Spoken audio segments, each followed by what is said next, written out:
नवा नवा छत्तीसगढ़ी गीत देखे बर और सुने बर हमार यूट्यूब चैनल MS म्यूजिक ला सब्सक्राइब करो और साथे साथ ये जन घंटी के निशान दिखा थे वो क्लिक करो ताकि सबसे पहले ये चैनल के गीत आप तक पहुंच सके।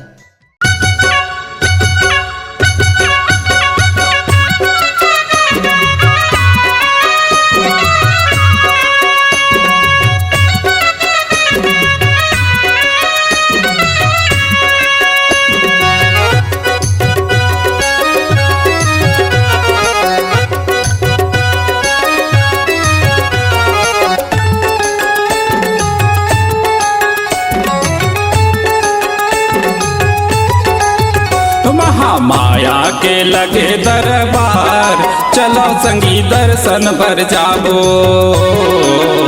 महामाया के लगे दरबार चलो संगी दर्शन भर जाबो। महामाया के लगे दरबार चलो संगी दर्शन भर जाबो। महामाया के लगे दरबार चलो संगी दर्शन भर जाबो। दर्शन भर जाबो भैया दर्शन भर जाबो, दर्शन भर जाबो। दर्शन भर जाबो भैया दर्शन भर जाबो, दर्शन भर जाबो। महामाया के लगे दरबार चलो संगी दर्शन भर जाबो। महामाया के लगे दरबार चलो संगी दर्शन भर जाबो।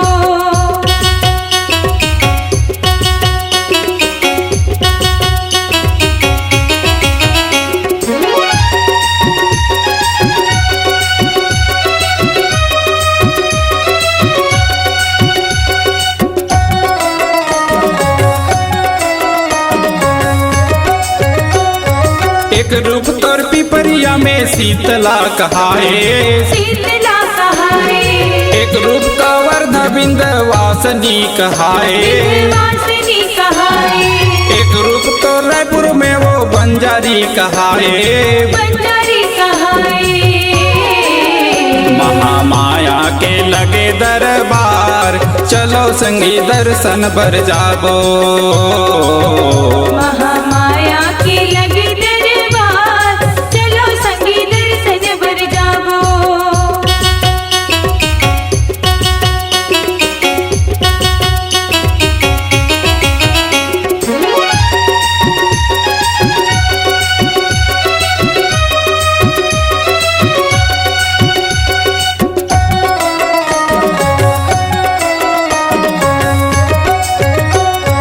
एक रूप तोर डोंगरगढ़ में बमलाई कहाए, बमलाई कहाए। एक रूप तो रतनपुर में महामाई कहाए, महामाई कहाए। एक रूप तोर संबलपुर में समलाई कहाए, समलाई कहाए। महामाया के लगे दरबार चलो संगी दर्शन भर जाबो। महामाया के लगे दरबार चलो संगी दर्शन भर जाबो।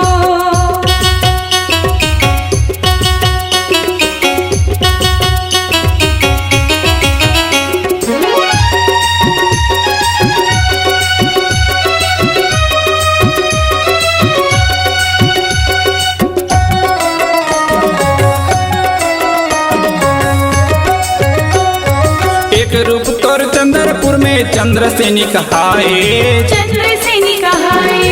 एक रूप तोर कलकत्ता में कालियो कहाए, कालियो कहाए।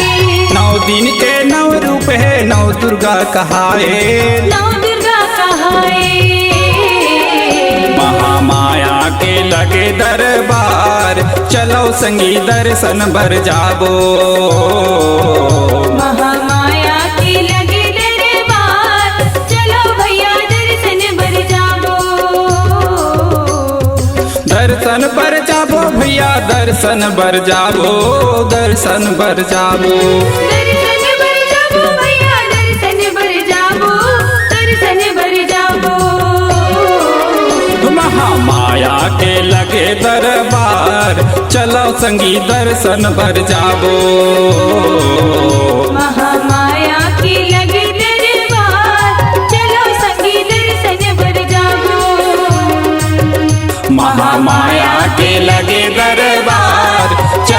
मैया दर्शन बर जाबो महा माया के लगे दरबार चलो संगी दर्शन बर जाबो।